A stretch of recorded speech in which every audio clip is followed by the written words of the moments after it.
How's it going, guys? This is Eric from Deranged Survival, and today I'm going to give you a quick tip on how to stay warm in cold weather conditions like it is today. There's 3 essentials that I always bring when I go out camping in the winter. One of them is a canteen. This one's just filled with water.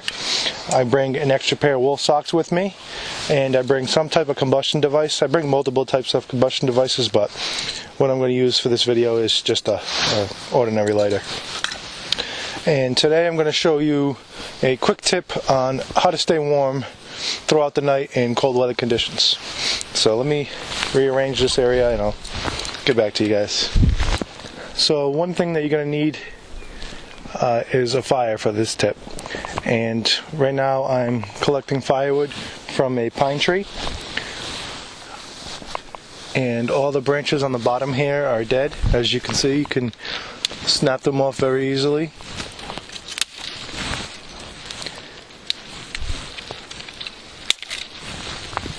And pine sap has a lot of resins in it, so it's going to be a great accelerant in the beginning stages of a fire. Alright, so now I'm going to light the fire. I just have pieces of bark here that I'm going to light, throw it down in the fire and get it lit.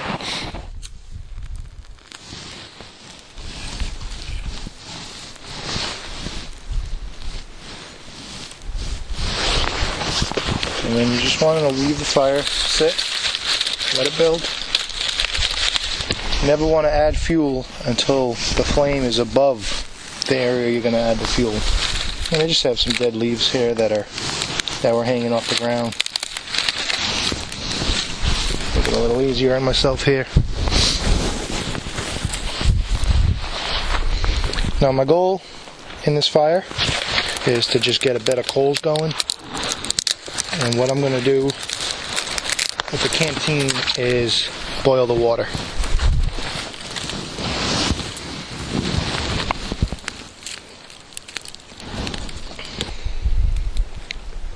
One thing I like to do with the cap, because it has this little hole in the top here, is I just like to clip it onto my belt.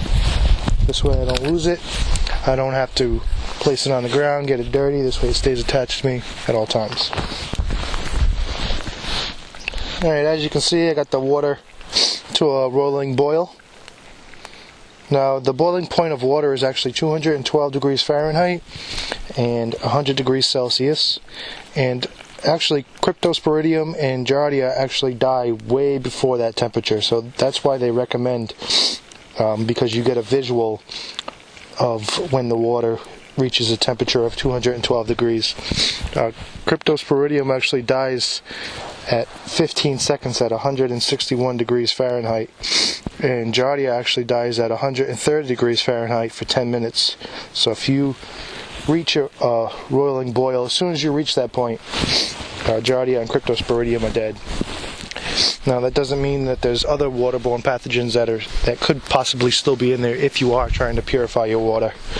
So getting it to a roiling boil and keeping it to a roiling boil for maybe a minute or so, just to be 100% positive. But most waterborne pathogens actually die way before the roiling boil point. Fun fact for you.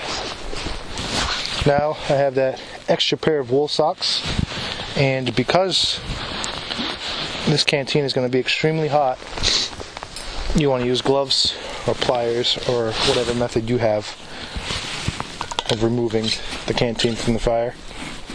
Place the lid on it. Now this is going to be extremely hot. I'd recommend maybe letting it sit in the snow for a couple seconds if the snow is out, or just let it cool down a little bit. As you can see, that snow is melting instantly on there.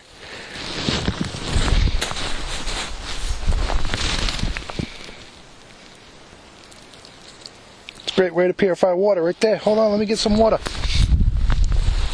Fill up my cup. Keep going.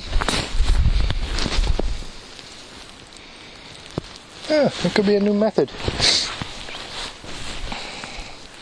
Instead of melting the snow in the fire, get some stuck to your canteen. Melt it right there. Alright, so once that's cool, alright, let's get back to the point here. Alright, so once you have the water nice and hot. You don't have to boil it, but if you're trying to purify water, that's probably the best way to purify water, is boil it. And once your canteen is nice and hot, chances are it's not going to be cool to the touch for a long time, because what I have is a aluminum canteen here and it's extremely hot, but that's a good thing. You want that. Now with that extra pair of wool socks, take one of your socks. Now I would recommend turning your sock inside out,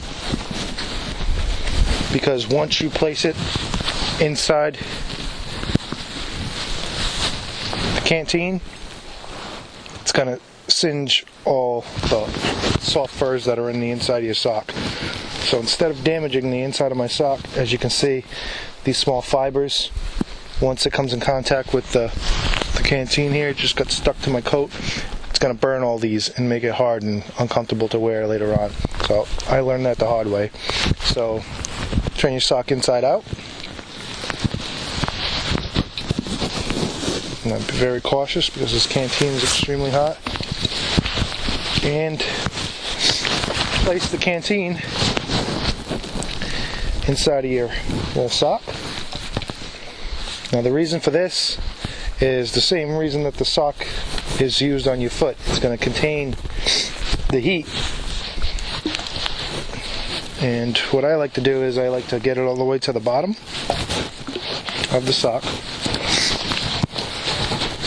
Once it hits the bottom, pull it all the way out. Then I like to fold it back over the top. This way it has two insulating layers from the sock on the canteen. And I usually leave the nozzle open, or if you want to cover it up, you can just pull it up over it. So this way it has two insulating layers from the sock on the canteen. Now what this is going to do is going to act as a heater. You can keep this up against your chest. What I like to do, I like to put it at if I bring a sleeping bag, I like to put it at the bottom of my sleeping bag where my feet are, because I don't like to sleep with socks, so my feet get very cold during the middle of the night. So if I use this method, this acts as a heater, and this is going to stay warm the entire night. And actually, what I forgot to show you guys is I put a couple pine needles in here and made some tea out of it, and this is going to stay warm the entire night. And if you wake up in the middle of the night and you're cold, this will still be warm. You can drink some and it'll still warm up your body, and it will act as a heater wherever you keep it. If sometimes I keep it inside my jacket, right up against my chest, and it's going to keep my chest warm, but most of the time I keep it by my feet, because I don't like to sleep with socks, and this works as a great heater for keeping my feet warm. Now if you have 2 or 3 canteens, that's 2 or 3 heaters inside your sleeping bag or whatever type of sleep system that you have. And I think this is a great simple method, and with items that pretty much everyone carries. Everyone carries a canteen, everyone carries a combustion device. I would highly recommend carrying an extra pair of socks for multiple reasons, to use it in this method, or if you get your feet wet for some reason and you need to get them dry, extra pair of socks in your bag. It's a great asset to have. Alright guys, thanks for watching. Give me a thumbs up, show me some support. Check out my Facebook, Twitter, Instagram. I've finally got all those set up. I try to stay up to date on those too. But yeah, give me a thumbs up, subscribe to catch my future videos, and throw a comment below. Let me know if you liked it. If there's something else that you do to keep warm in the winter, let me know. I'd love to learn from you guys. That's why I created this channel. I want to give all my knowledge that I have to other people, and actually learn from other people as well. So I appreciate you watching. I'll see you in the next one. Catch you later, guys.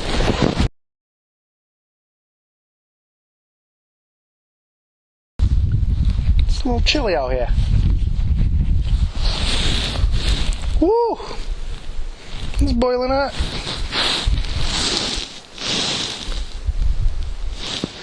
Almost looks like it's still boiling.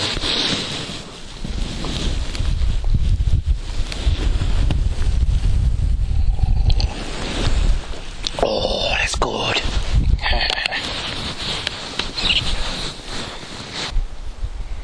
Now this lasts all throughout the night. Did you hear me? I said all throughout the night.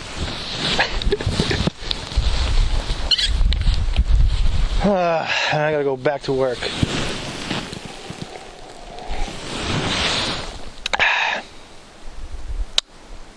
Yeah. At least I got to come out today.